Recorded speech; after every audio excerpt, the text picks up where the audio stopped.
I really am tired of these wannabe Stacey Dashes who clearly don't bother to actually read a book. Wendy, let me help you out.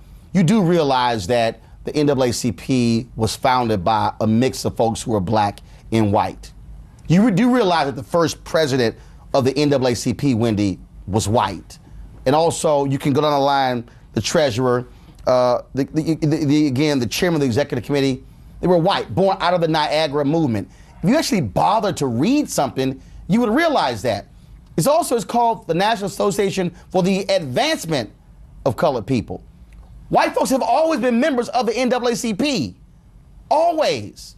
But let me deal with HBCUs.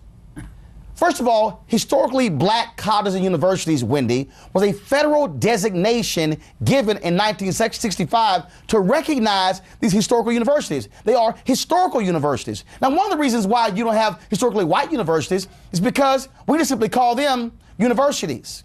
The fact of the matter is, you can go around the country and you'll see universities, Wendy, they're 70, 80, 90, 95% white.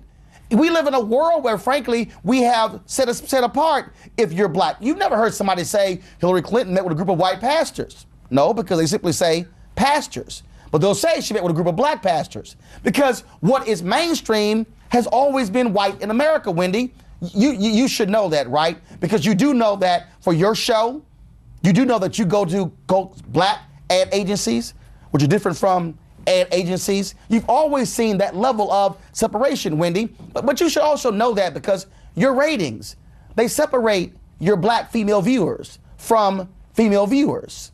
So it's finally interesting how you can somehow criticize that. But how about this, Wendy? You ever heard of Bluefield State University, West Virginia? Historically black college and university. It's now 70+% white. Lincoln University, where Thurgood Marshall went to college, and HBCU, it's now 60% white. You do realize that 1 in 4 students at HBCU are non-African American. That's because historically black colleges and universities have given opportunities to students regardless of color, and so more Hispanics and more poor whites are taking advantage of that. See, if you actually bother to read a book and not gossip magazines, you might know these things. Wendy, let me help you out with something. When you're on TV and you have no idea what you're talking about, shut the hell up. Don't open your mouth. Don't embarrass yourself because you sound silly. But I also find it interesting that you would criticize the HBCUs and you would criticize NAACP. But you were on the cover of Ebony magazine. You were on the cover of Uptown. You've been on the cover of Essence magazine. Black magazines. Oh, yeah, I know. Stacey Dash had the exact same view. I'm tired of y'all wannabes who have television shows and radio shows who sound utterly ignorant of our own history. Please, do me a favor, stick to gossip, stick to stupid stuff, stay out of real issues because frankly, you embarrass black people and you show you simply have never actually read a book.